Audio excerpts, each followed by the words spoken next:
We got to break Cereba up. Cereba is a cartel. We have to own our grid because we paid for it. You had it too long. That's number one.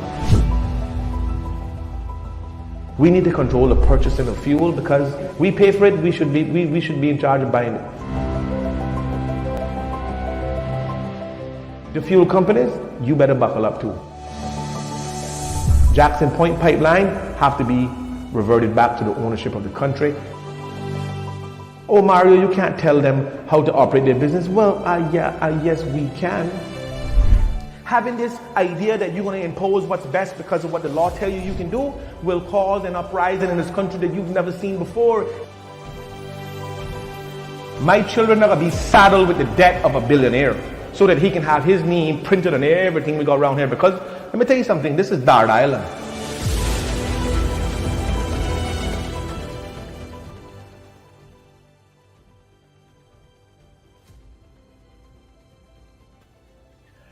Morning, ladies and gentlemen. Happy Monday. For those of you who went to work actually and didn't call in sick, like the typical West Indian people normally do. No pun intended. But happy Monday. Word of mouth is, like I said earlier last week, is that we're going to try to come back on our 3-day scheduling program that we normally used to have. And what we want to do is, try to get the show back on because we're going to rebrand and do a lot of different things coming up in the very, very near future. Again, I just want to apologize for the technical difficulties we're having with the green shadow that we see on my desk and around me.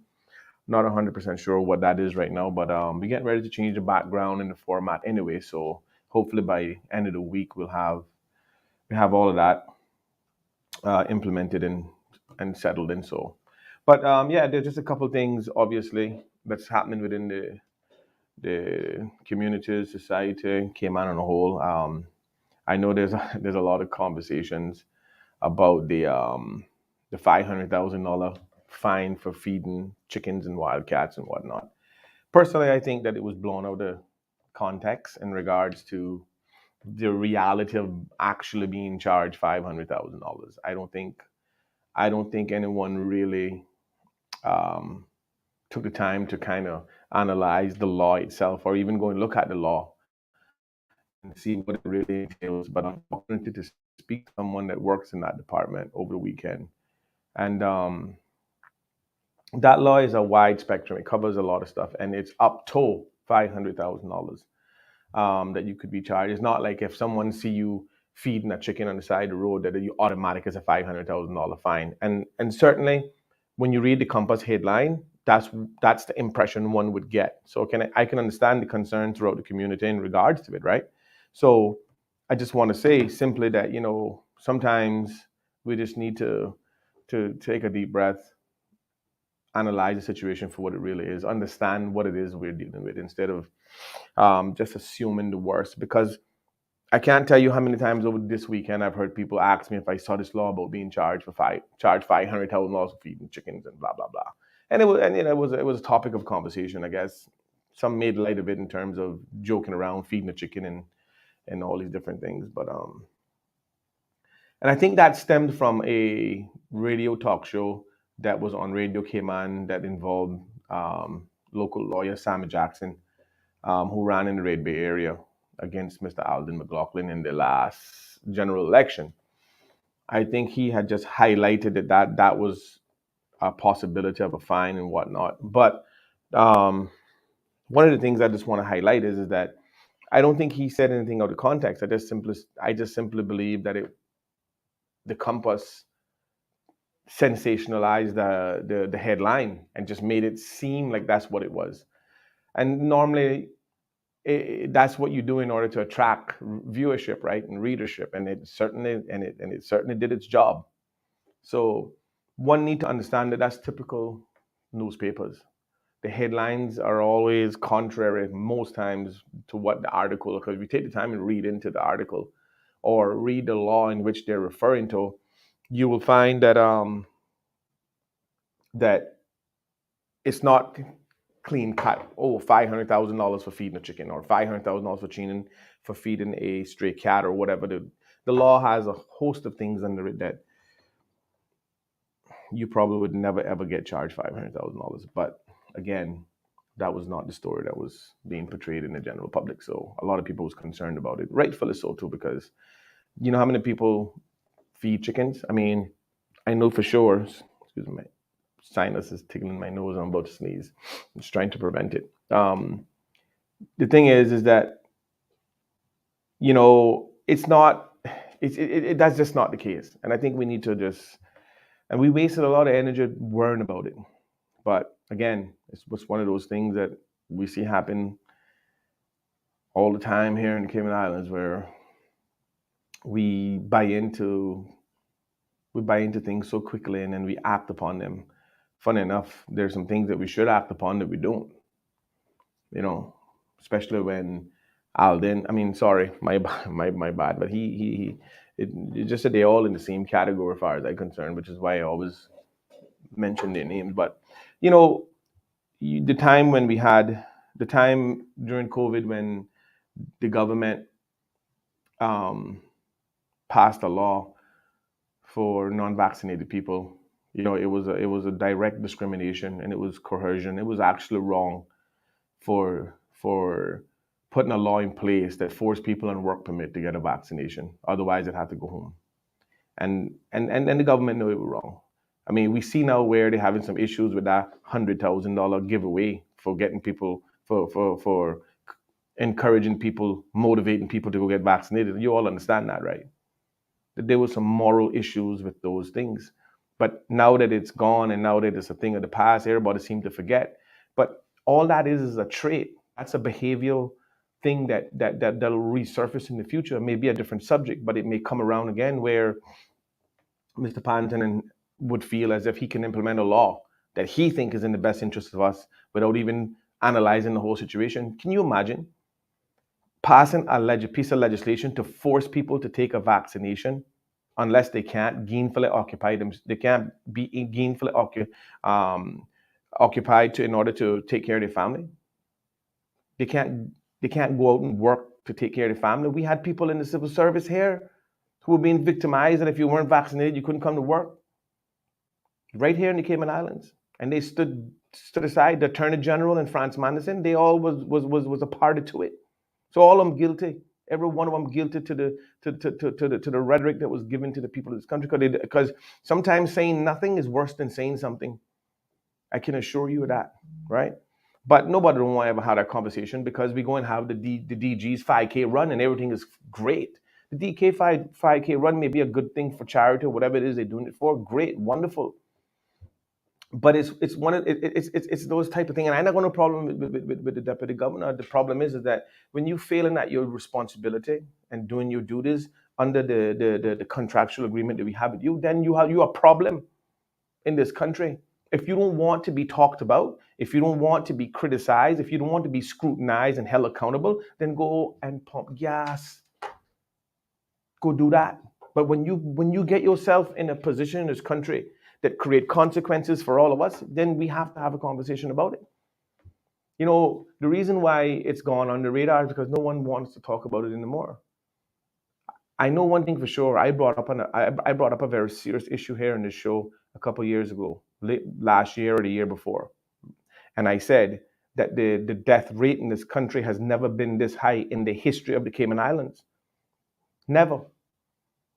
And the people who are dying from cardiac arrest and heart attacks, again, it's an alarming increase. But nobody wants to have that conversation. Nobody wants to admit that taking the vaccine could have possibly been a cause of some of the complications that people were experiencing with their heart and all these other things. No one wanted to have that conversation. Everybody just wanted to say, oh no, we're going to be all right. You know why? Because those who took it didn't want to be categorized as being subject to a possibility of some after effects. And that's fine. 30% of all cure is mental. So I guess if you mentally prepare yourself not to accept it, then maybe you have a better chance. But at the end of the day, I can assure you, ladies and gentlemen, that the day will come when all shall be revealed. And people like Wayne Pannan will feel just as stupid as I know he look, in my opinion, and sometimes he do things. Because at the end of the day, nobody in the position of power should ever under no circumstances, force any portion of the people or any sector of the people to do something against their will.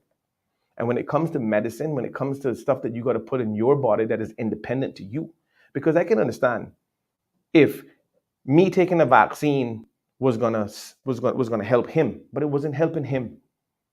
And that whole campaign about save your neighbor and save your children and save your this by taking the vaccine. Now, how in the world am I going to save anybody by me taking a vaccine?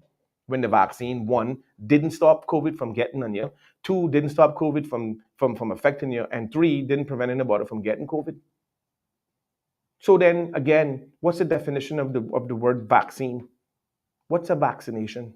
And then I heard all these stupid people in our community, and I call them stupid because that's exactly what they were. Well, you took the polio vaccine. Well, what about the polio? Yeah, but how many people got polio since the polio vaccine?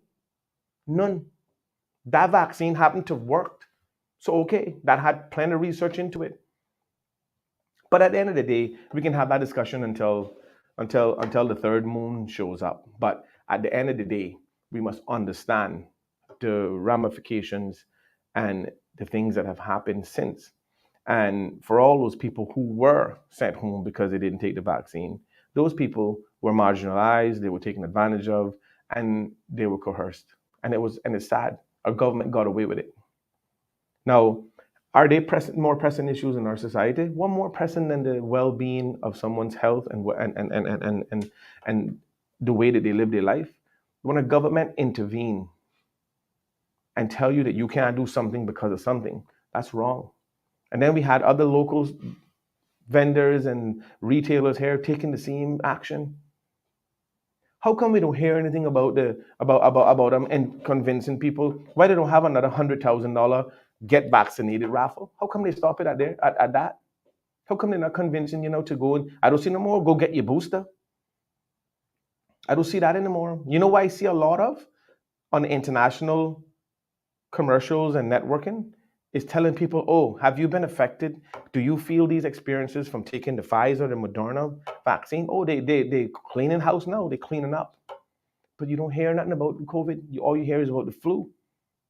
So we call it back. We change the name back to the flu. But it's never been nothing but the flu from the beginning. And everybody know that COVID-19 is a strain of the flu. Anyway, again, I never had any issues with our government taking every precaution with the lockdown of the airports, making sure that we were at least doing the right thing for the time being to make sure that once all information came out, at least we weren't behind the eight ball. That, because you always hear me preach about being proactive. So I never had a problem with the government taking every precaution in that regard at all, period. We just had to be sure. So I supported that. I don't have no problem when Alan and them did that at all. They had my support. But when we started to understand what was happening, and we took it way too far when we forced people to take it, okay? You're not supposed to force anybody to take medicine or something that you're saying is good for them, because the thing wasn't properly vetted. It wasn't properly, it just wasn't properly developed. It was too rushed. And I can assure you, it has caused more harm than it did good, and it still continues to do so. We have perfectly healthy athletes, young in their 20s, dropping down with heart attacks. But again, nobody enough focusing on the reasons why. Or we find so many different medical technical terms to say this is why they did that, or this is why that happened to them. But anyway, the thing is that when are we going to get past the situation where we understand that we must be far more aware of our surroundings before we jump and get in line to go do anything that somebody told us we need to do because it's in our best interests. We got to stop doing that. We got to be far more open-minded people, out-of-the-box thinkers. We must understand that not everything glitter is gold. And I can tell you, for all of those smart people out there who ran down there and got in line, they're not feeling so smart today. Now, they'll back it up 100%. 100%, because they don't want to ever be perceived as being fooled or tricked or duped. No. They have a certain personal image they need to maintain, is that I'm smart and I'm innovative and I did the right thing. Oh yeah, you did the right thing. Sure you did. For yourself. In your own capacity. But I can tell you, I was shocked when I heard certain people who fell in that line. I was like, what? Wait, I thought you were smarter than that. Yeah, no. Mm-mm. It just goes to show you that having a piece of paper that say you're smart doesn't necessarily make you smart. The term smart is a very broad term. I can assure you that. All right? So people who can't swim don't jump into the ocean. Trust me. Anyway, let's get on to some local stuff. Even though forcing people to take the vaccine against their will was locally implemented here, and barbaric for sure, you know. But nobody don't want to talk about that. They don't. But one other thing I want to just highlight this morning, which I thought was very troublesome for me, and the reason why I say that is because, I understand that the courts have their reasons for doing many things, and the prosecution have their reasons for many things, and I have no issues with that. But do we have a perfect court system? Hell no. I seen just recently, and we've all seen just recently, where a person came into the Cayman Islands with some firearms. Now, I don't care what the reason why they had the firearms with them. I don't care. I really don't care. My concern is how in the hell did they pass airport security where they were coming from? This is not the first time this has happened. And then that person got bail, $30,000 bail. Now, if there's anybody who could be deemed or considered or believed to be a flight risk, it's that person. They're not from here. They don't live here. They're bringing guns in here, and we give them a $30,000 bail? No, I won't speculate anything other than the fact that the person was obviously not from here. And then you read a day or two later in the headline of a local person who got caught with firearms, a person who worked with the Customs Department for 24 plus years, who've never had a record of anything criminal, and confessed to having the gun, pled guilty, and his lawyer requested bail for him to put his affairs in order. Now, here's a local Caymanian who born and raised and never lived anywhere else in his entire life. All his family is here. I won't call his name because I think we all know who it is. And he's a person that I know for a very long time. And I can tell you this. Now, I'm not saying this because I've given anybody right for breaking the law. All I'm simply saying is that how in the world we couldn't grant that person bail to put his affair in order, even if it was until sentencing, right?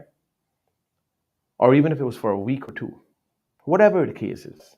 How is it that we didn't grant that person bail with the anklet bracelet, with a curfew and all these things that they've normally put in place for people who they want to monitor? How is it we couldn't give this person bail, but yet we give somebody who is a total stranger who brought 3 guns in this island or wherever it is he brought here, and we don't know them from Timbuktu, but we gave them $30,000 bail, and they walk in free the streets of Cayman, or they may be gone already. Who knows? I wonder if anybody remember, if you can reflect back, if you're old enough. There was a time that we gave a person bail here in the Cayman Islands, and you know what they did? They landed a seaplane off of 7 Mile Beach. The guy swam out to the plane, took off, and they never seen him since in the 1980s. And remember that? Gave the man bail, The man got his beach towel, he goggles, and he fins, and he plane land off of 7 Mile Beach. He swim out to the plane, got on and left. Nobody heard from him since. Now tell me where the young man, they got caught with the guns that locally, they got local children here, family here. Which plane got land out there for him? And how he gonna get on a plane airport if he got on an ankle bracelet and being properly monitored? I think that the prosecution and the judge were biased against the Caymanian person, and I straight up tell you that I don't care what they want to feel. What are they gonna do? Come out here and arrest me for saying that I thought you're wrong and you're being biased? Well, first of all, I can tell you the person black. That was number one, and he Caymanian, so that's 2 strikes. Now, for all of you who don't think that racism exists in the Cayman Islands, I better go take a strong look in the mirror and see what color it is, because that exists. You understand? It exists. It's here. Yeah. I don't know if I'm gonna remember that, and I still got a video. I got a video because one day I shall remind my grandchildren and what they're up against. You hear what I tell you? I got video of a prominent businessman in Cayman being racist against me and making remarks that were libelous, but I chose not to take them to court because you know why? These people, these people are encapsulated in their own beliefs, and there's nothing you can do to change them. The only thing can change them is time. And you know what time is? Time is the ultimate equalizer between life and death. And his time will run out, and it shall run out.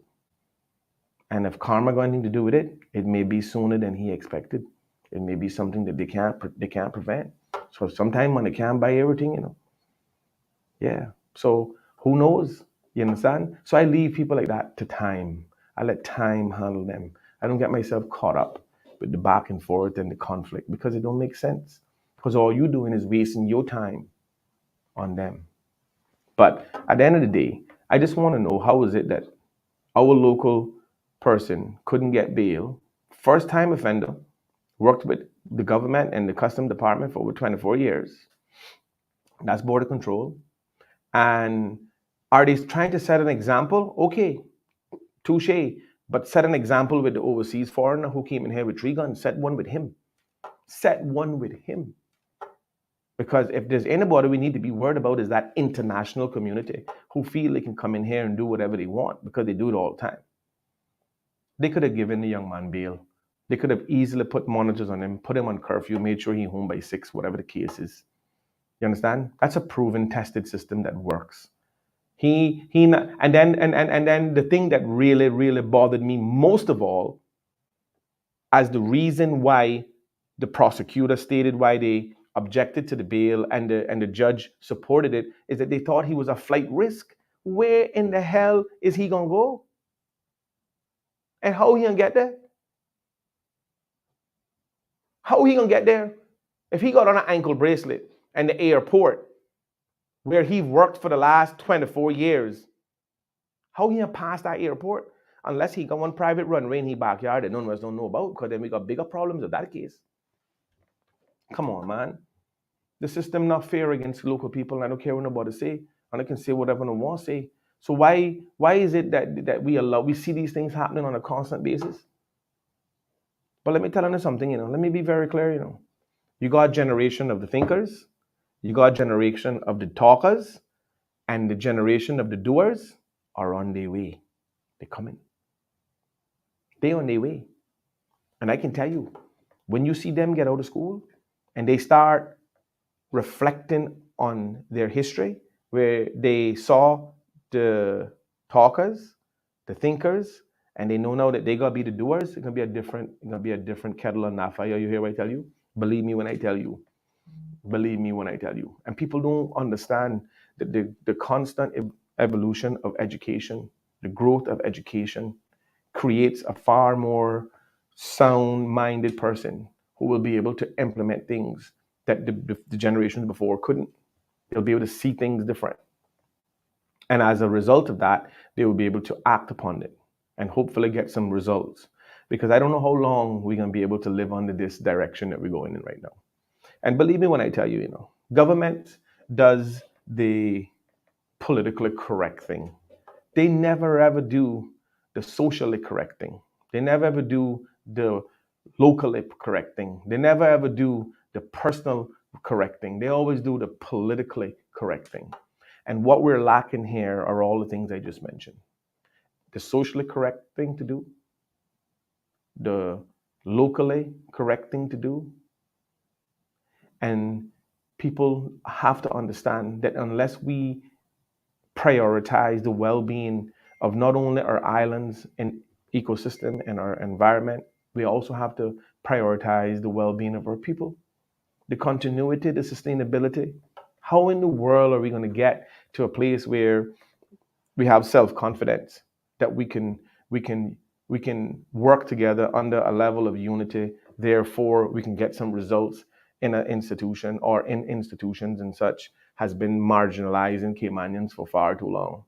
And believe me when I tell you, I'm tired of going out on the social scene and seeing everybody but Caymanians enjoying the Cayman dream. I'm tired of it. I'm tired of it. I don't have nothing against nobody who earn their keep and can go out and socialize in these islands. But I have something sinisterly against the fact that Caymanians cannot enjoy the Cayman dream the way I see everybody else enjoying it. Let me tell you something.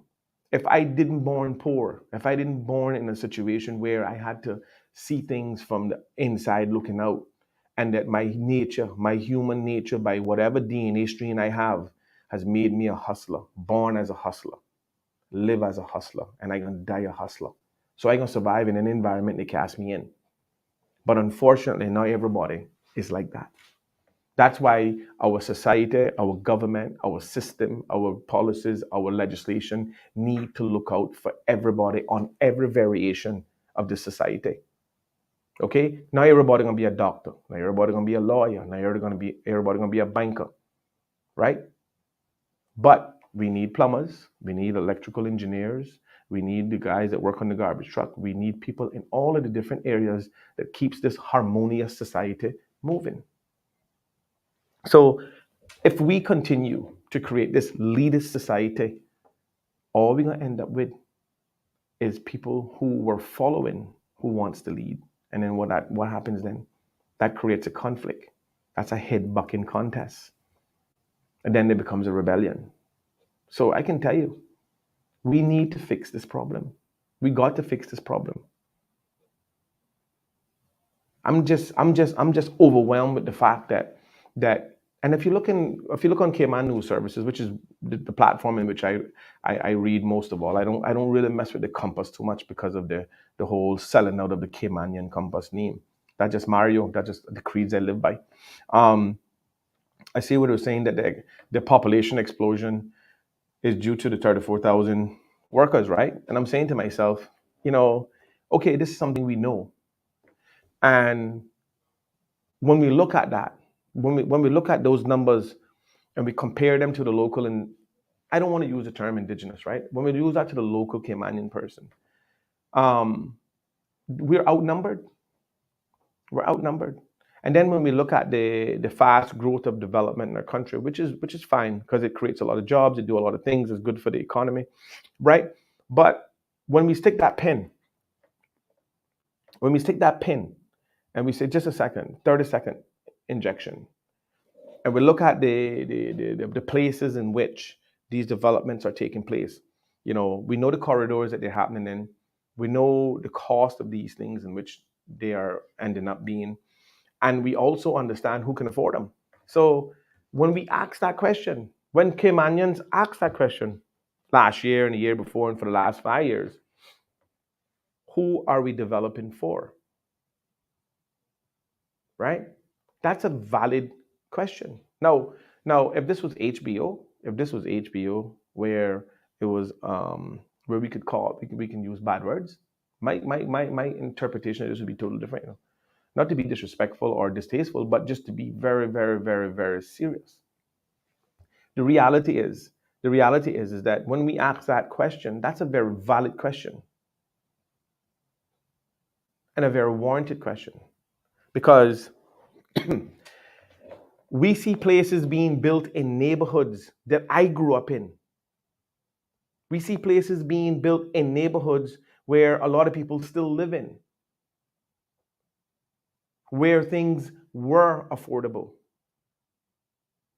And now they are unaffordable. We see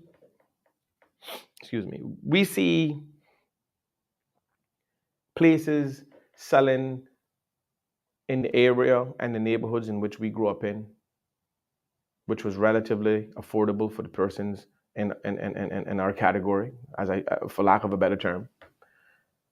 I see an 800 square foot, 1-bedroom apartment in close proximity to where I grew up, selling for $300,000. Now, right now in this particular time, there is a very high cost of construction, and everything has increased. So the cost of everything is very high. So it's definitely a seller's market. It's not a buyer's market now. It's a buyer's market for those who can afford it, but it's a seller's market because they're capitalizing on whatever happened globally that increased the cost of all these goods, because a lot of stuff got slowed. A lot of things were unreachable. So a lot of the building materials and whatnot, the production had slowed down. So therefore, the demand was high, so the cost increased naturally. That's how business models work. But understand that as a result of that, there shall be a recession. There'll be a very slow oncoming recession, and then it'll all come to a grinding halt. The problem with that is that we're gonna already be in a bind, in a mess, where the people who couldn't afford it would have already, and then the people who couldn't and reached put their hat too high will end up losing it, and then it will be gobbled up by those who can afford it once again. But I'm not telling you that there is some magic bullet or some magic wand, but I can tell you there are some strategic things that could be done to help mitigate some of the issues and the after effects of some of this. But we don't have anybody with any I don't want to use the wrong term because some people will take it the wrong way. We don't have anybody with the right set of marbles that can go in and implement the necessary policies and legislation that look out for the small man. We don't have them there. Because all I can hear is, well, we got to encourage this, we got to encourage that. I have a client that spends $500,000 a year. I got this, and we need to encourage this, and Snapdoodle brings in revenue for this, and blah, blah, blah, and all of this other foolishness. I get it. I'm not saying anything wrong with that. I'm just saying is that where are the small people? Where are they integrated into that plan? Because if we're all not benefiting, then we shouldn't be doing it at all. Period. But if we're going to tell ourselves that our entire initiative is to have inward bound investment that only benefit a certain few, then that's not the reason why we should be doing it. Believe me when I tell you, we have some very serious issues in this country and we need to figure them out. I can just check some of the comments right quick, which I normally do, but I haven't done it in a long time. All right, who we got here? I see some new faces. Welcome to Word of Mouth for all of you who are new on the stream. Seeing no lies here. No. We're not into no lying. We calling a spade over here on this side.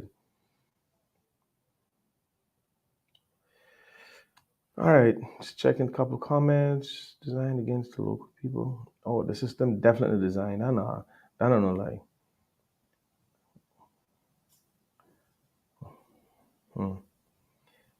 He should but again fight again. Rocket, yeah. Just reading the comments, just give me a sec. Yeah, so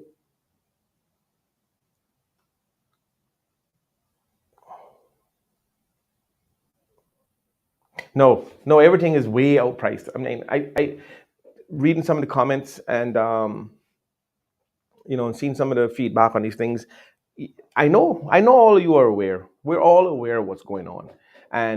And for those of you who take the time to bring yourselves up to speed, kudos to you guys and continue to do so, because we need to encourage more of that. So anybody who's in your circle, try to encourage them to also do the same. If not, try to help educate them, try to bring them aware, because they're going to come a time that we're going to need a movement.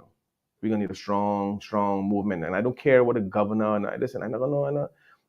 Everybody doesn't already know how I feel about the colonial system. I don't need to reiterate that this morning. I'll do that on a later date to keep it going. But at the end of the day, we've taken the time to glamorize all of these stupid things, all of these things that are insignificant to the impact of the sustainability of Caymanians and people who live here and call here home, that I just tired of. I don't want to see no more award ceremonies. As much respect as I got for those people who are receiving awards, I don't have no problem with them. I got a problem with the amount of emphasis and resources and time that we spend to do that.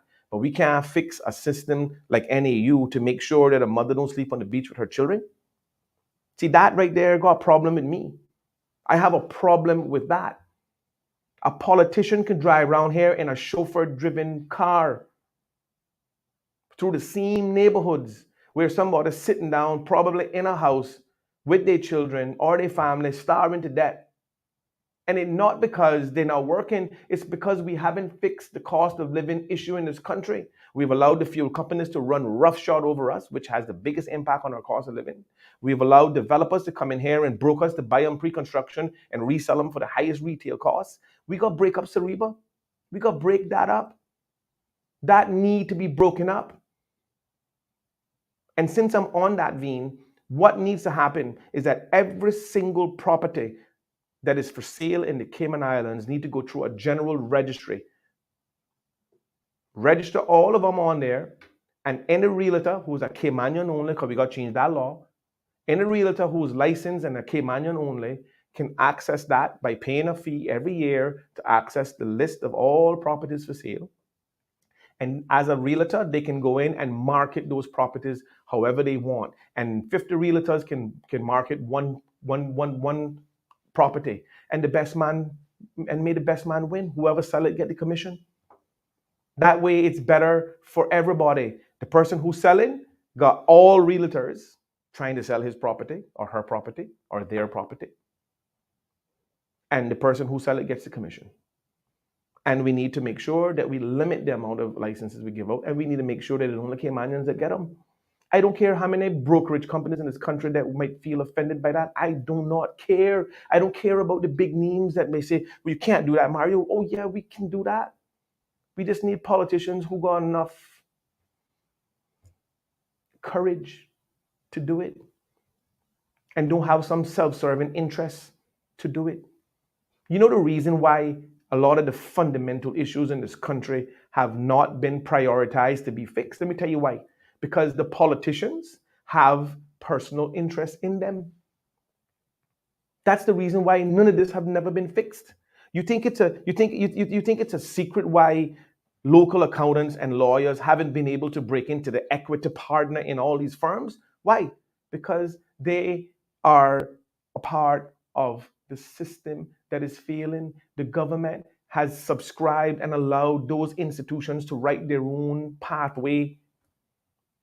We never put anything down and say, look, operating within the jurisdictions of the Cayman Islands, here are the stipulations and the requirements and the obligations, point blank.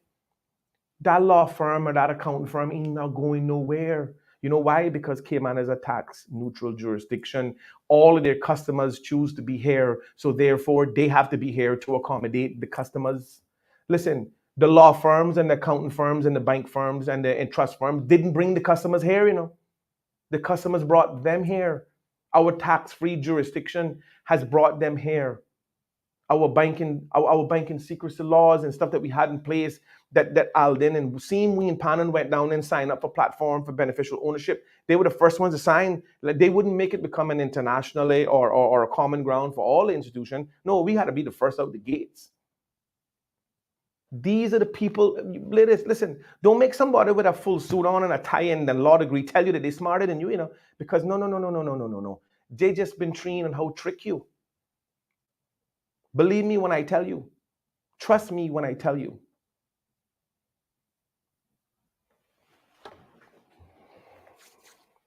They just better thank the Lord that I never went to no college, they better thank the Lord for that.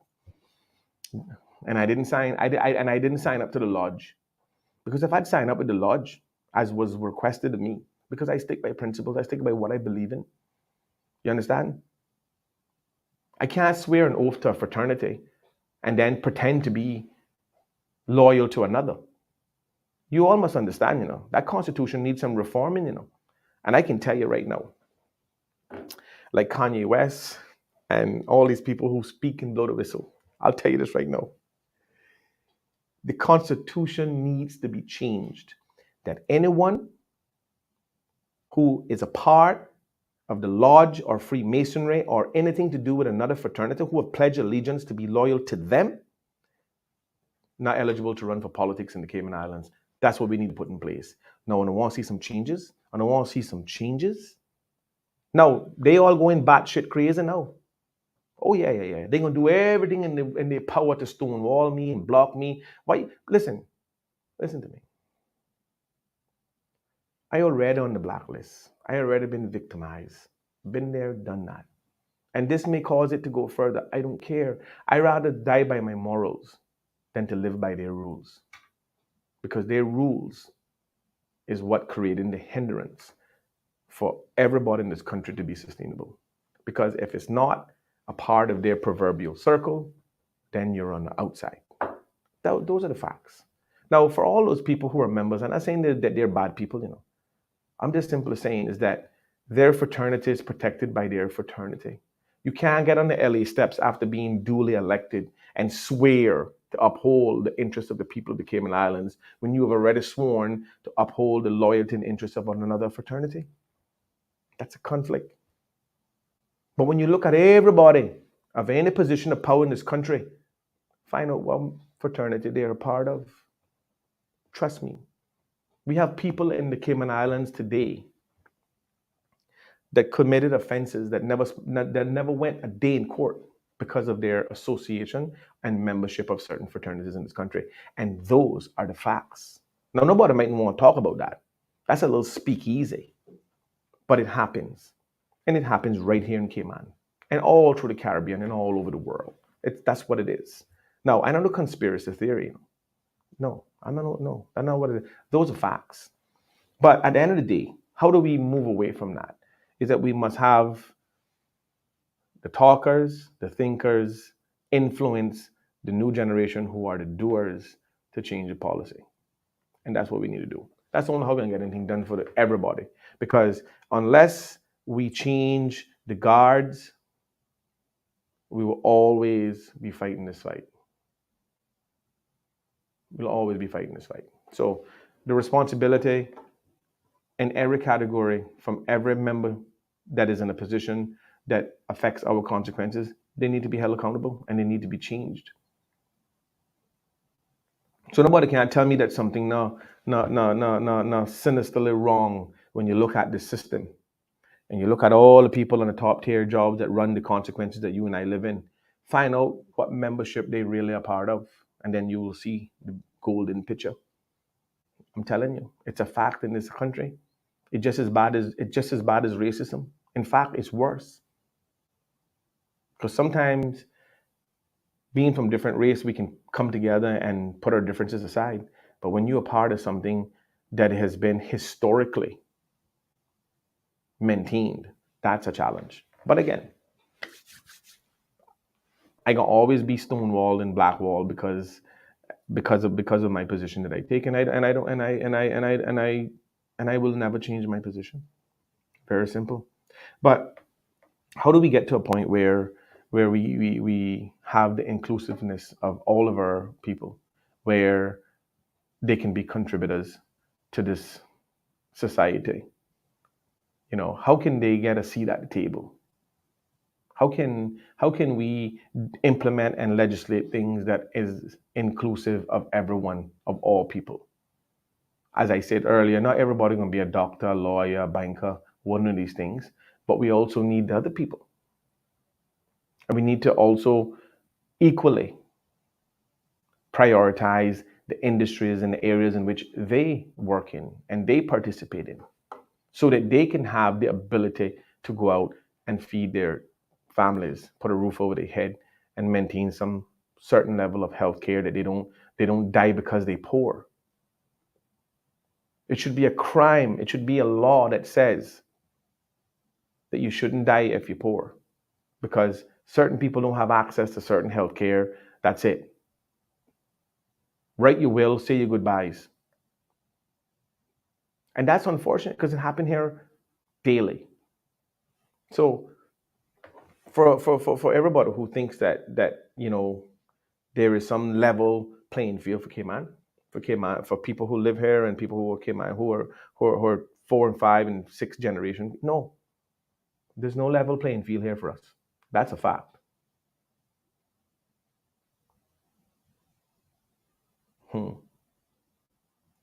And the thing is that when you find a person or a family who solely relies on government for their own well-being, that's when that's destined for failure. Because if there's one thing that's guaranteed, is that governments will change at some point. And when they change, if your eggs are in that basket, then when that change, you change too. I remember I remember I don't know how many of you know Dick Christensen, the old guy that used to own the quarry. Very loud, obnoxious guy that used to walk around with a dog all the time. I'm sure a lot of people know Dick. I remember one time my house in East End, I was staying up there and he used to live across the street. And he used to come over and sit down and talk to me sometimes in the evening. And this wasn't that long ago. And I remember one time he had said to me, I think I even got it on recording. I even got it recorded. I'll have to share it one of these days. I'll take the little clip out and share it so you guys can hear how real it was. And he said to me, he said, hey, you want me and you to go back into doing some quarrying? I said, boy, Dick, I ain't not gonna do that because this whole thing with politics and victimization, I said, they got me on the blacklist. And he bust out laughing and he said, oh, they got you on the blacklist? He said, how you like that? He said, I'm white and I'm on the blacklist. And I thought that was pretty funny. And it was just having that sobering moment with him that I realized, because here is a man from in the 80s, spent hundreds of millions of dollars, made tons of money here in Cayman from quarry products, and has helped a lot of local people here. Helped a lot of governments too. A lot of government members get money from him too, right? And at the very, very end, whether it was warranted or not, or whether he deserved it or not, I don't know. At the very, very end, everybody that he helped turned their back on him. Every single person. Now, at the end of the day, it is what it is, right? And maybe he may have had something in his past that may have warranted that sort of karma. I don't know. I don't want to be judgmental. I won't judge the man. All I can say to you is this, is I thought it was very, very ironic that here is a man that was in his 90s, but was still very upbeat. And here is me in my late 30s, early 40s at the time, having a conversation about the same exact thing and how we both experienced almost the same thing, but the age difference was different and the race was different and the nationality was different. But it just gave me a very keen look at the underbelly of politics. And that's why I resent it so much. Yeah. Because I don't ever want to become what I despise. And when people ask me if I'm gonna run for politics, it's gonna be hard for me to run because they haven't changed the Constitution. They haven't amended the Constitution, and that's the unfortunate side of things, But if I could, would I? Probably not. I think it's better for me to be on the outside doing what I do, hold people accountable. People ask me why you do this. Listen, I do this because I got children and I got nephews and I got family, people who I believe want to live and enjoy Cayman for the rest of their life. So I got to make sure that generation now, which is me, is responsible for generation next, which is them. And I want to make sure that I make every effort to leave Cayman better than I found it. Now, am I going to accomplish that? I don't know.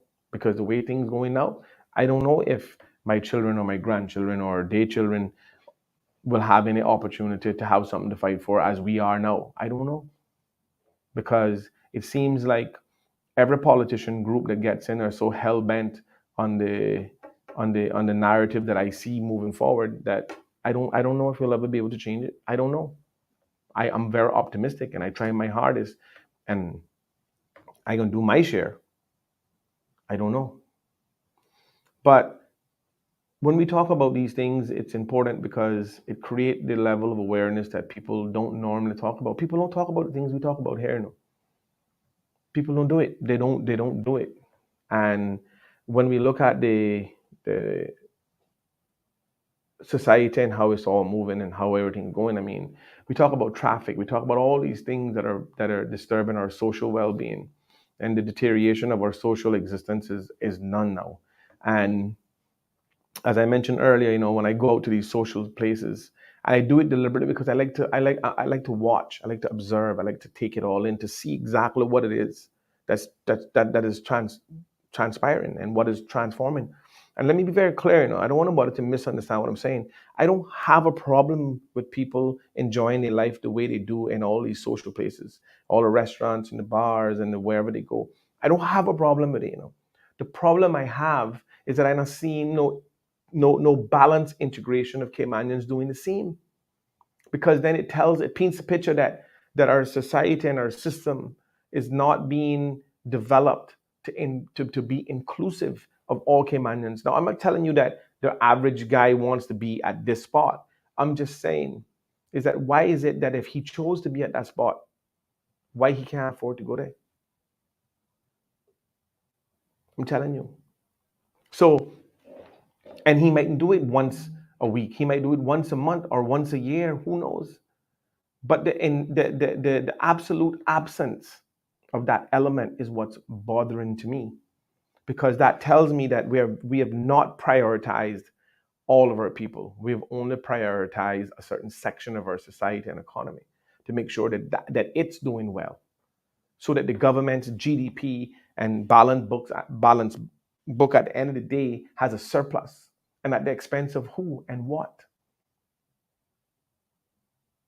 Now, lastly, before I go off, I want to talk on a couple of things, especially with off reg and whatnot. Um,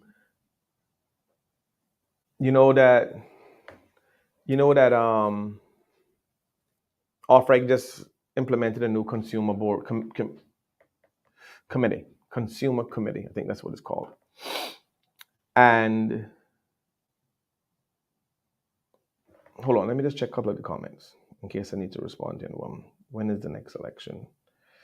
The next election is in 2024. I don't remember. I gotta check that. 2025, I believe. Mario encourage you to form our own party. Well, that's just the thing, right?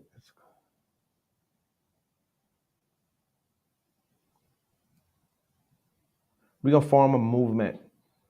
We don't form a no party.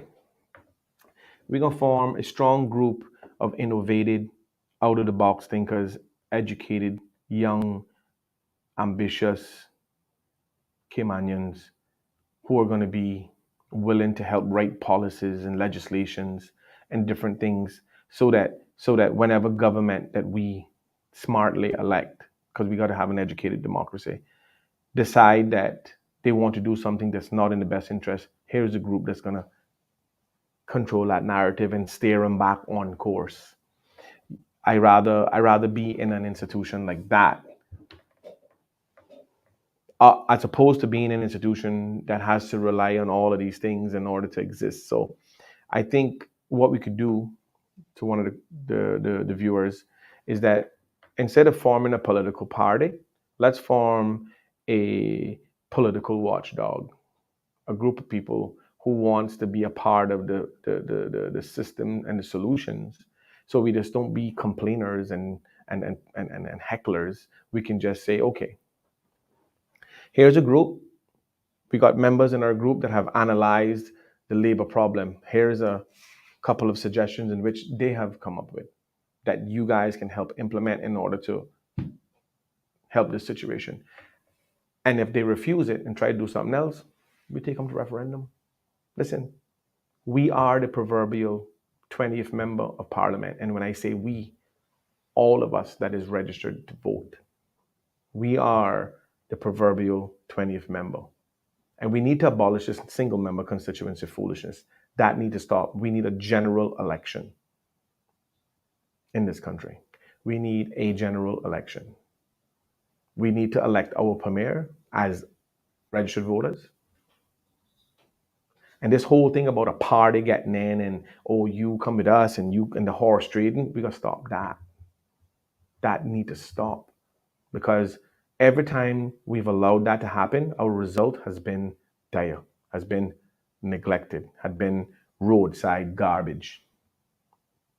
We need to change. We need to have constitutional reform that is led by the people for the people, not led by some lost politician. Alden was the premier for 2 consecutive terms and couldn't finish schools that he started the one before. Those are the facts. But instead of holding him accountable, he was knighted. Again, anybody who subscribed to the colonial masters and system is an institutionalized house nigger. That's just my opinion. I don't want no Her Majesty awards. I don't want none of them. None at all. Because accepting that is accepting what they've done to become who they are and what they've done to slaves and black people and minorities in history. I don't subscribe to. Plain and simple. I don't have nothing against anybody that's living today that don't subscribe to what they've done. I don't. There's a lot of people in Great Britain and London and England or wherever that are good people. I'm not talking about those. I'm talking about those people who are willing to go up there and accept the brutal, bloody history of the colonial masters. If you're willing to accept that, then you are sellout. Plain and simple. And for those who don't understand that and think that I just being malicious or being vindictive, I'm not, because it could have been my brother, could have been my son, could have been my daughter, could have been my mother. If any one of them decide that they want to go and side and subscribe to the colonial masters and what they've done to the Caribbean people in the last couple hundred years, they can do that without my support. I don't support it. I call them exactly what I call Alden and anybody else who accept it. And I telling you straight up. So at the end of the day, what I would like to see is a group of strong, educated, young Caymanian people and people who call Cayman home to come together to make sure that the voice of the people is always heard, echoing through the walls of Parliament without having to go and swear in at the steps of the Legislative Assembly. Because we are already sworn in as being eligible to be voters and being registered. Yeah. So until we understand the power of being a registered voter, then we'll never be able to apply it in the right way. We are the producer. We are the director. We are the electorate. And we have the power.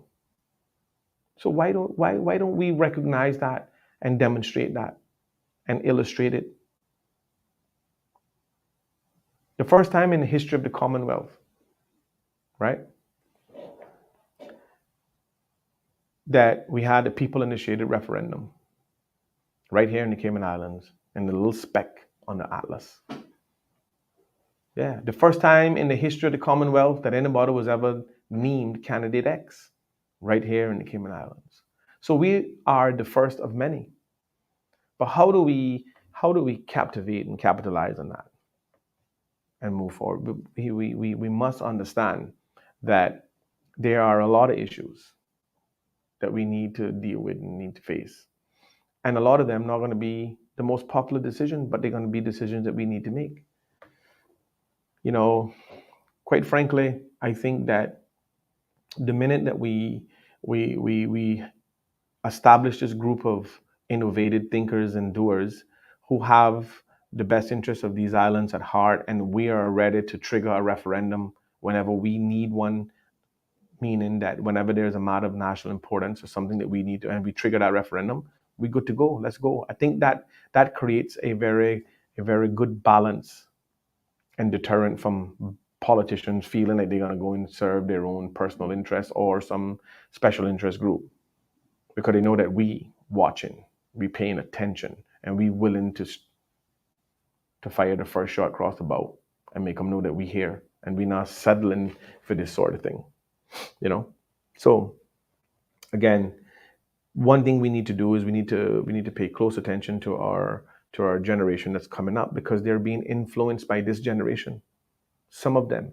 Then you got those who have a very focused track on what they're on. So all I want to see in Cayman is a sustainable environment for all.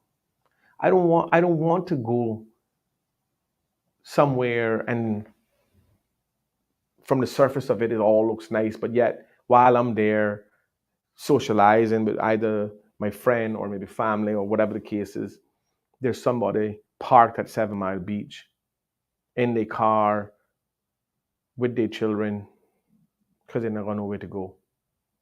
And it's not because they don't have the money,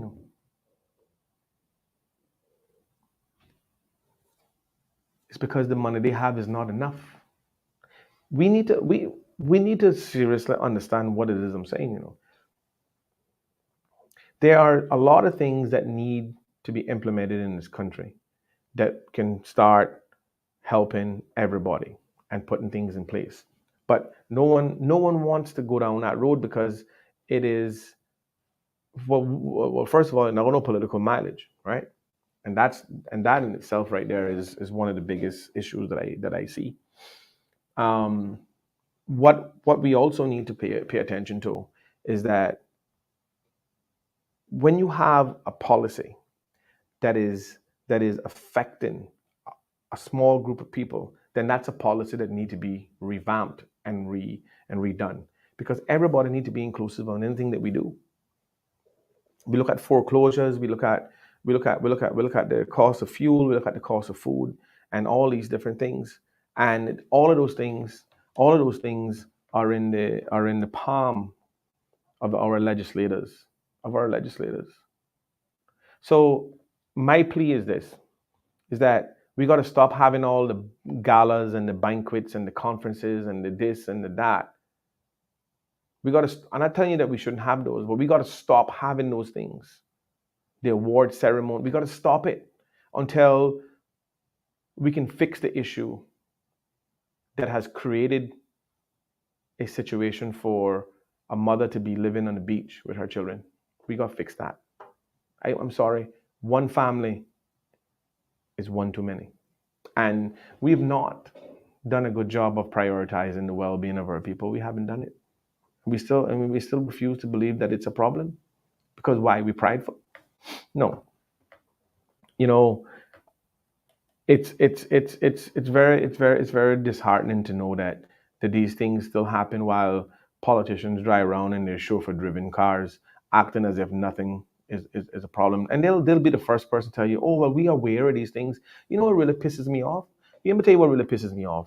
Is that when I bring some of these things to the attention of politicians, oh, I aware of that. Well, how in the hell are you aware of it and not doing nothing about it?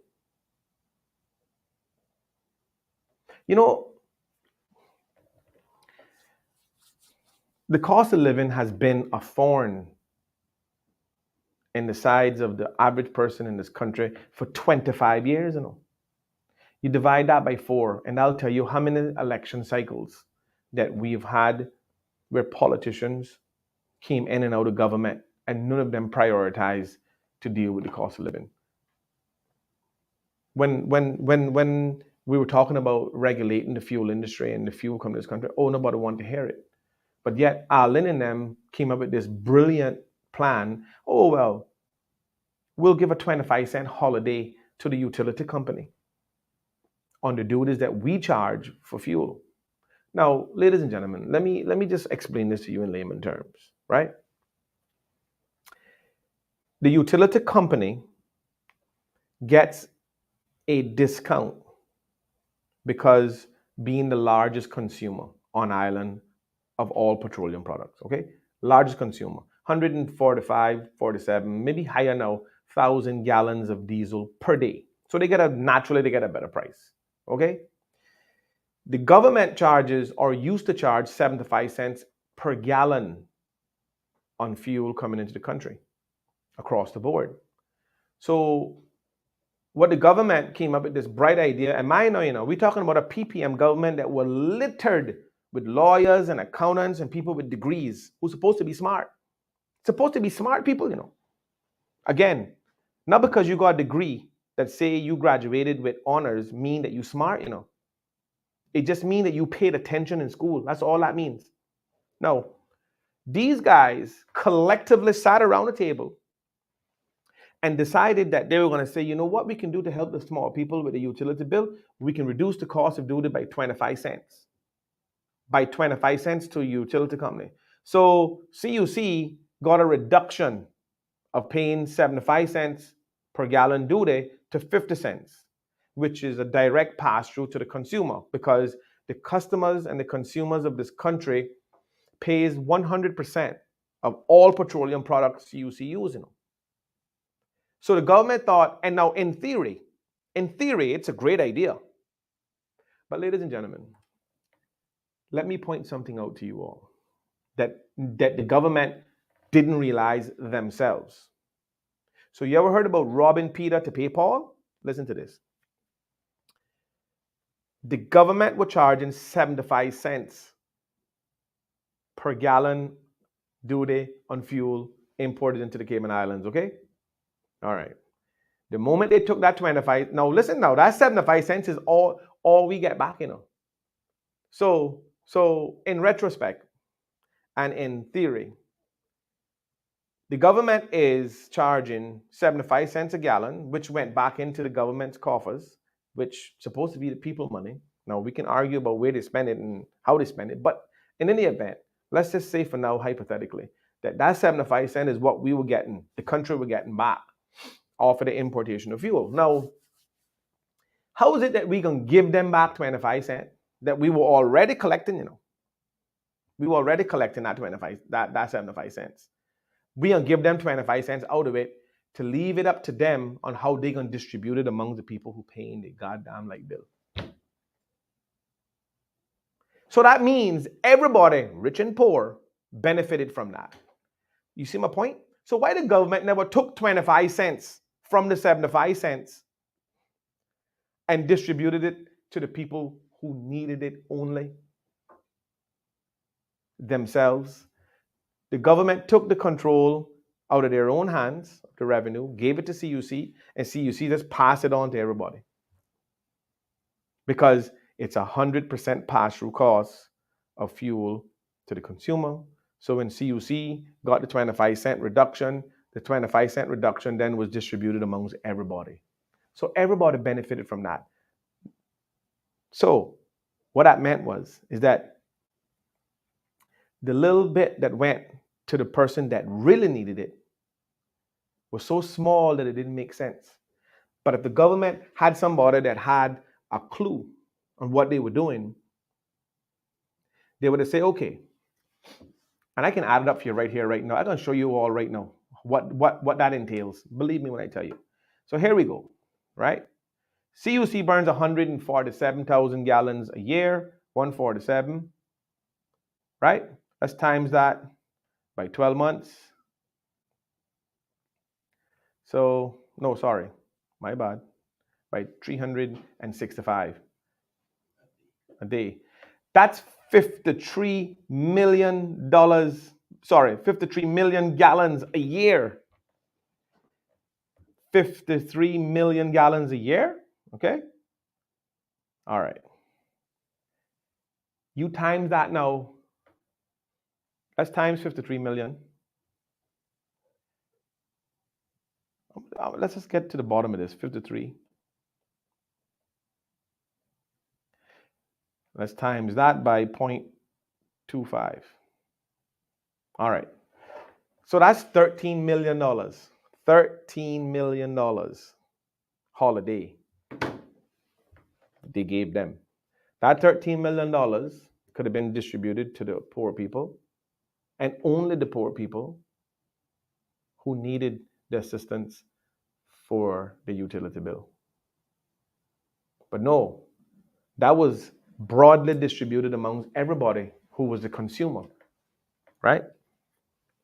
And it reminds me of the situation that the government is currently doing now with the light bill assistance that they had just recently.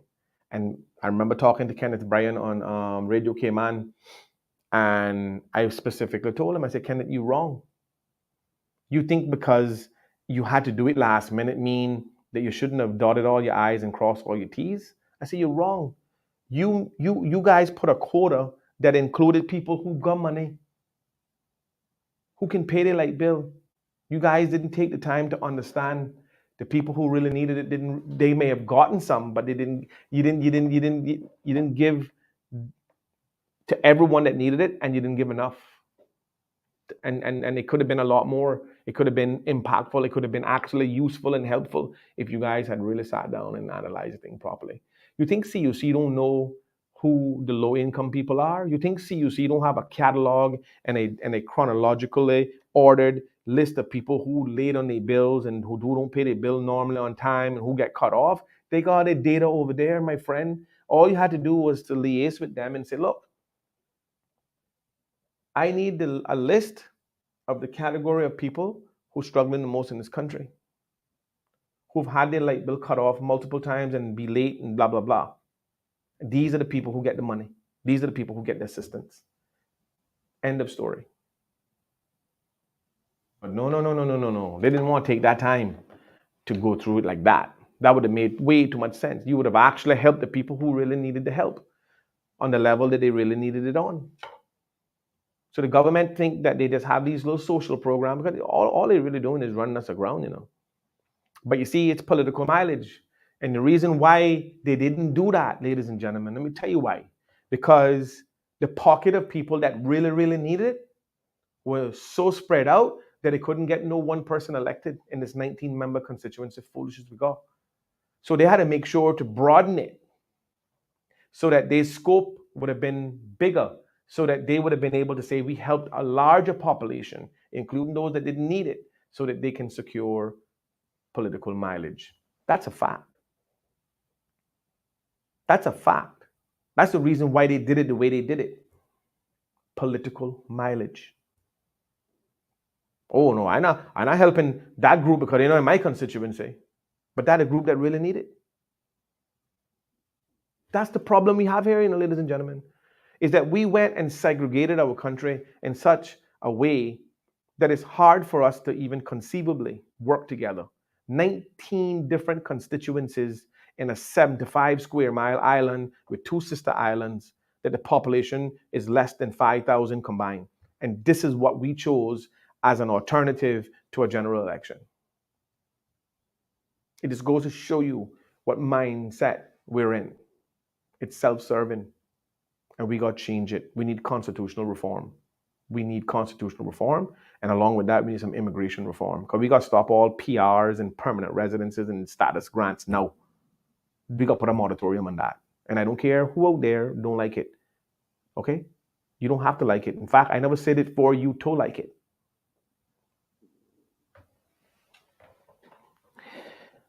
And it's not that we don't want to share Cayman. We've been sharing Cayman from Moses. So that's not a fact. But has it been sustainable? Hell no. Let's see if we got anybody online that or just watching today. Nobody not saying nothing. That's okay. And I can watch too. Good.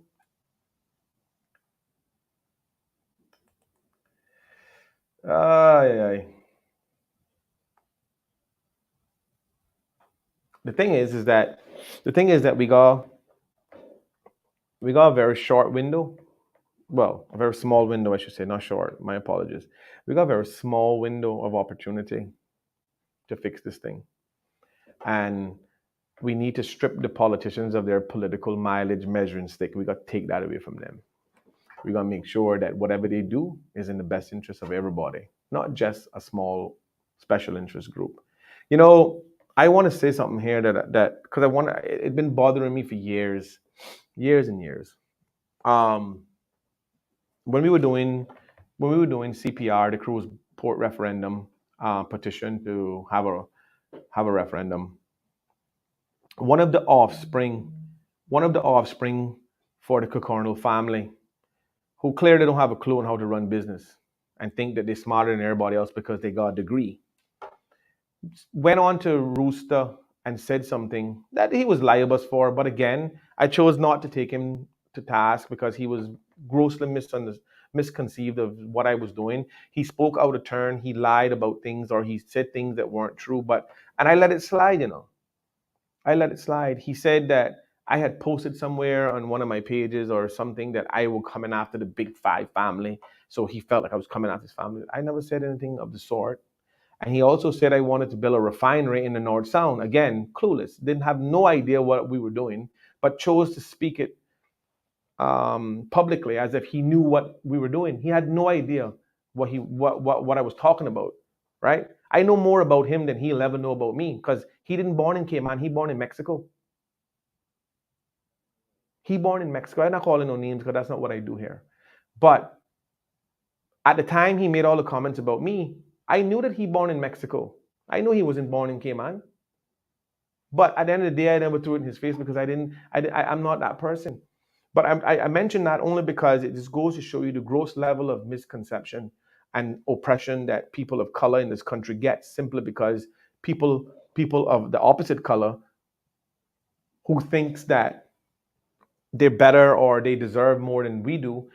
That's fine. I get it. It was an illustration of how he was groomed into believing that he was entitled to everything we were fighting for. And that was for the environment, the well-being of Cayman economy, our infrastructure, and all these things. He didn't see it that way because he was only focused on the bottom line dollar amount of what Dave family had invested over the years and blah, blah, blah. And that's fine. No problem with that. But you're not going to do it at the expense of my island's environment or my children's ability to enjoy Cayman. You're not doing it on that, my brother. No. You're not white enough to get that by Mario. Believe me. So at the end of the day, how I see things is how I see things all the time. And there's no agendas on my behalf. Because if I had an agenda, I would have been gone a long time ago. Because I can tell you, people have come out of the woodworks and tried to get me from off of this platform. Oh, they've tried that many times. And I turned them down. I say there's only one way to be a part of this platform, and that is to come on and understand what it is we're saying. And we don't want nothing from no one. We just want feeling. We just want to feel like we are inclusive, and we want fair and equal opportunity. That's it. That's all we want. So at the end of the day, those are the things that we got to fight. But I mentioned that, and because I've never addressed it in public. There's a lot of things that I didn't address that were personally geared and pointed towards me. I didn't do it because I didn't want this show or anything that I do publicly be about me. It's not about me. It's never been about me. Because I can go quietly right now and live a good life and don't get involved with anything and be okay. Because I a hustler and I'm gonna die a hustler. I'm gonna always be able to eat. Nobody can stop me from eating. I don't care how big the fraternity is. You understand? I'm going to always eat. My children will always eat. They're not going to ever go and say that they starve every day. I'm going to make no while I living. Believe that. So I'm not worried about that. I worried about the generation that coming up that has families who are not able to do that. Because we got them out there and we got to look after them. We have to look after them. So, the situation with NAU and the resources and the prioritizing our people, I have a problem with that. Again, like I said, the very day, and listen to me good, and please don't blow it out of context. The day of Heroes Day ceremony in Georgetown a week and a half ago, that very same day, a woman and her 4 children were sleeping on the beach and bathing in the public bathroom. A person in which I helped and continue to help with food and different things, whatever it is, whatever it takes. Got them a couple rooms in a hotel, whatever the case is. But I'm just saying, on that day, and there's nothing wrong with having that ceremony. I'm just simply saying, how is it that we can gather in Georgetown, close off the streets, put up tents, have a huge ceremony, which is warranted for those heroes because they deserve it? How is it that we can do that, but yet we haven't fixed the issue at NAU that could have prevented that woman and her children to be on that beach? How come we not fix that? How come we not take the same emphasis on that we did with the Heroes Day ceremony? I won't know. because that bothers me. And she's not the only person that's struggling. And she's not struggling because she don't want to work. She works. And nobody would accept NAU assisted people. So why we not fix that problem? I still ask the question. But every year we got to feed our children gala. I mean,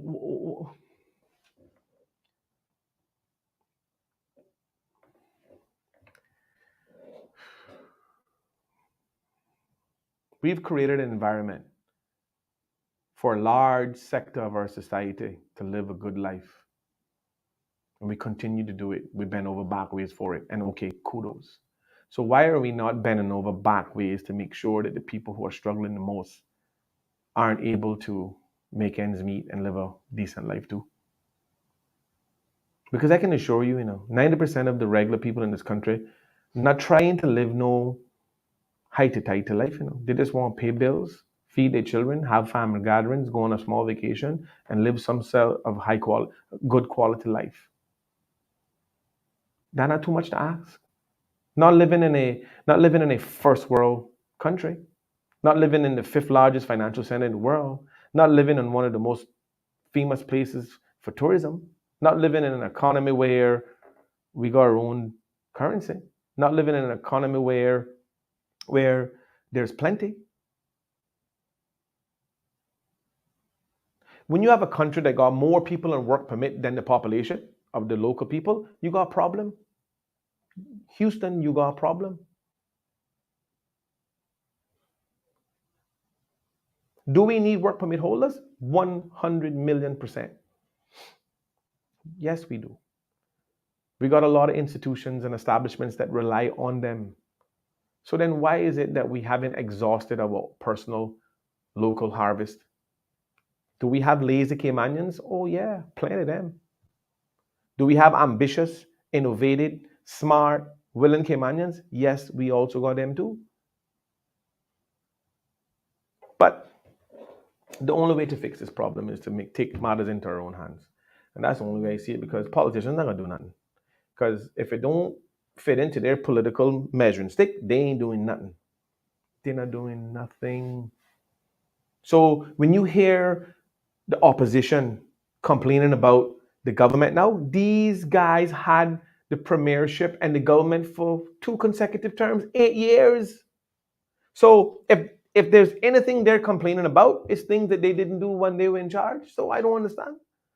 Which tells me that we need to flush this political cesspool, get rid of everything and everybody, and rewind and come again. That's what we need to do. Because I can tell you, Mario Rankin not forming no party system. No.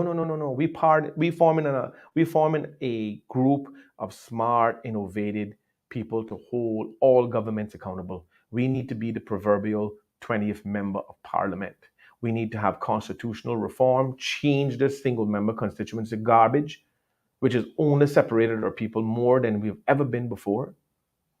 We need to have a general election, because let me ask a question. How much of gas is on West Bay Road? And then how much of gas is up Savannah? And when you go east end and north side, go and find out how much the gas costs, and all the gas stations in various areas in this island, it's the same goddamn price.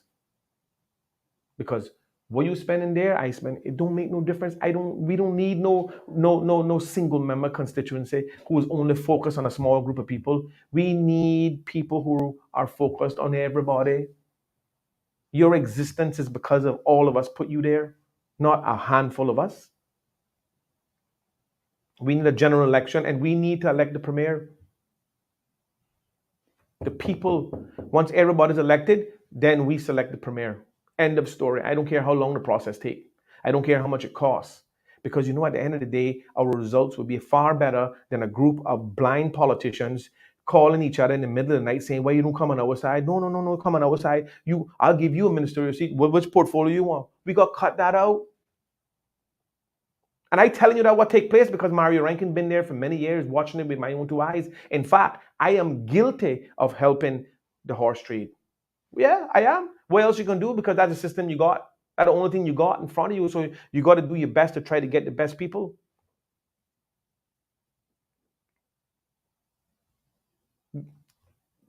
These are the facts, ladies and gentlemen. The politicians never tell you that, and I can tell you this right now. I'll give you the most important piece of information I need to know when it comes to politics.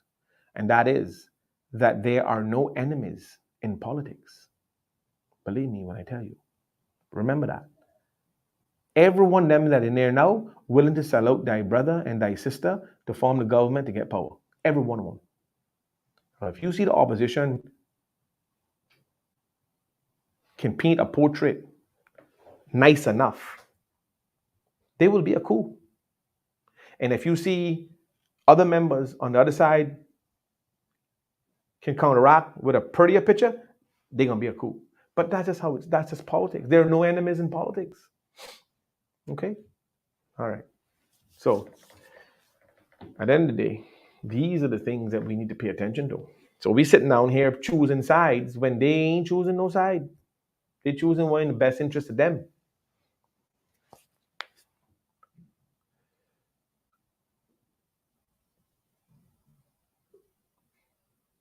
Yep. No, it's the truth. And they just checking the comments again.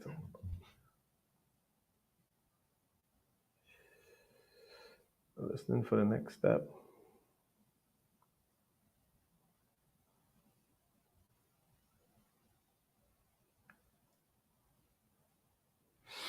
Yeah. All right. Well, one thing I can tell you all this morning, right, is that, and I just want to bring a small update on some stuff that I talked about I was doing, and one of the reasons why I haven't really elaborated on it a little bit more is because I was waiting for certain things to materialize before I actually have an update on it. And I've been working tirelessly over the last couple of months trying to put together some projects in which I'm doing in Jamaica. And I just want to give you guys a quick update on that in regards to and what the status of it is now, because it's going to be critical. And I'm going to need to make sure that we drum up enough support here locally to insist certain things happen for the best interest of Cayman. Because in the grand scheme of things, we've just been subjected to accepting what we were made to believe is in the best interest of the Cayman Islands and its people, but it's not. It's for the best interest of the pockets of the people who benefit the most from it, and I can put a stop to that. And whereas no task is too large or too big, right? And every task need to have a start. You need to start somewhere, and this is what I'm saying. So again, you all know I've been fighting for many years trying to get fuel storage for Cayman to have backup in case of anything happen, that we have at least 120 to 90 to 120 days storage on reserve so that we don't have no issues with the disruption of the supply. And I've been working with a couple of groups out of Jamaica in which I'm partnered with, and we are on the cusp of getting this done. We have now secured 3 sites in Jamaica, in Kingston Harbor, Montego Bay, and St. Thomas, where we're going to be building tank farms. We're also going to be one of the largest distributors within, hopefully, the Caribbean Basin. And by 2026, this company in which I am in business with will be hopefully building a refinery, a brand new refinery in Jamaica, which will be taking over the old refinery that is grossly outdated and an environmental disaster. So we're going to bring on some innovative stuff. Anyway, so the scope of it is that they'll have a new refinery with a new feedstock out of Libya and not Marathon, Florida, or the US, and within the region. And that way the price control could be managed and maintained in Jamaica. The good thing about that is I put a caveat in there for us that we have storage there and we get the feedstock from that distribution center, which means that we can eliminate Pratt prices, we can eliminate all of the heads of compensation that comes from the Middle East, we can reduce the cost of fuel in our country tremendously. Now, what we're going to need is the support of our people and our government. I'm not too much worried about the government because we got a power come election. Yeah. And we're gonna demonstrate that power if they mess around. But to the benefit and to the credit of Chris and Jay, they have been very receptive, to us getting fuel storage in Jamaica, and they've been very accommodating. So those are the only two people I can speak about. The rest of them, I can't swear for none of them, and I won't. But at the end of the day, we are now on a path to having fuel stored in Jamaica. And that fuel will be at a cost far less than what Rubis and Sol is selling to here now. And just so everybody know that, again, the company that I'm affiliated with has submitted a letter of intent to CUC of being a third provider coming up on the next tender bid process in 2024 June. So these things are in the works. I've been tirelessly working day and night trying to make sure that the Cayman Islands can get some cheaper fuel at the same quality and at the same volume and efficiency, so that pass-through cost to the consumer don't be as impactful as it's been over the past 15, 20 years. A real initiative that can have real effect on the cost of goods and fuel in this country. And if Sol and Rubis decides that they're going to refuse to get fuel from a cheaper depot, knowing that it'll be beneficial to the consuming public, then Houston, we got a problem. Because I don't have no problem shutting them down. I don't have no problem lobbying to integrate policies that make them buy from a cheaper depot. We got to stop letting them do what they want in this country. We don't know what they pay for fuel, ladies and gentlemen. They pay on volume, not price. Remember that. I've been trying to change that for the last 10, 15 years. I've been trying to change that policy. Why is it that we only paying on volume? Why is it that we're not charging you on what your invoice cost is? We only charging you on volume. That got to stop. That have to stop. So please, we're gonna need a lot of support from the public to make sure that the consumers of this country is not being railroaded any longer. And I not too particularly care about the feelings and the people and the personalities and the conglomerate and the blah blah blah that Sol and Rubis have on this country. I really don't care. They own half the gas stations or more. That in itself is wrong. Every single gas station establishment in this country should have been privately owned. But no, we allow them to own and sell and wholesale and retail. Why is it that we do this? So these sort of structures and systems need to stop. We'll never be able to realize anything reasonable at the pumps that can reduce drastically the cost of living because we've allowed them to write their own pathway. We got to intervene. I am getting ready to read all of the off-reg laws, all of the laws to see what autonomy they really have. And I want to find out why they're not implemented and flexing the muscles that they already have. The only reason why off-reg ain't flexing certain muscles under the laws that they have, that they run by, is because they're being told not to. And we got to find that problem and we got to fix that problem. This consumer committee, all fine and dandy. But I hope they know that I'm looking at them with a magnifying glass and a flashlight. You know what I mean? You know what a magnifying glass and a flashlight does? Burn paper. So if they're not worth the ink on their paper, their contract, that will go. So we're giving the benefit of the doubt because they just newly formed. They better know that we watching them. So George Banks, I don't want no hair today, gone tomorrow foolishness from you. I don't want to hear you on one thing tomorrow and then tomorrow on another thing because I don't already know what you're capable of. And that is to go any which way the wind blow, like a sail. Try that foolishness on our watch.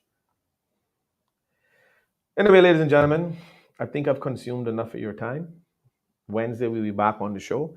Hopefully, we'll be getting some new backgrounds and different things going on. And we're going to be changing the format. And on Friday nights, we're going to be having a roundtable discussion with our young people. And we're going to be holding that at a different studio. And hopefully, we'll be able to create enough awareness to get people involved with what's going on in this island because, one thing I can tell you, life is far too short for us to take anything for granted. And the beginning of every journey starts with the first step. So, and that's what we got to start doing from here on out, moving out. So again, thank you all for tuning in this morning. And don't forget to like and share our page. We also have our YouTube channel up and running. So for those of you who do not have Facebook or are not on Facebook, you can go to YouTube on your smart TV. You can click on the broadcast and look at the date, and you can watch it live on your TV. And also, what we're going to be doing in the future is we're going to be doing a little quick thing in our office showing you how to, for those people who have smart TVs, we'll be able to show you how to click on, find the link, and then you can watch it like watching a television station on YouTube. And that'll make it easier for a lot of people who don't have access to Facebook and different things. So again, thank you all for watching. One other thing I want to just plug in right quick, and I'm going to do so on Radio Cayman probably later on, is that Jet Around Cayman, JAC, will be, launching all of the promos, getting ready for the Easter weekend. We're going to be racing on the Easter weekend. So for all you jet skis guys out there, start getting your stuff up to date and getting it ready to go. I got to start making some calls this week. I actually need to call Brevon because I spoke to him earlier in the year about setting up the committee to help marshal the races. So I need to do that and get this thing going. So yes, JAC will be on the Easter weekend, and we're getting ready to do all the promotions for that. And that's just for our jet ski community out there and the people who come out to the annual Jet Around Cayman event that I now currently own. And last year we launched it, and this year hopefully we will be bigger and better. So you all enjoy the rest of your Monday. For those of you who are not at home on the couch playing sick, and for those of you who actually braved it into work today, enjoy the rest of your Monday. We'll see you on Wednesday.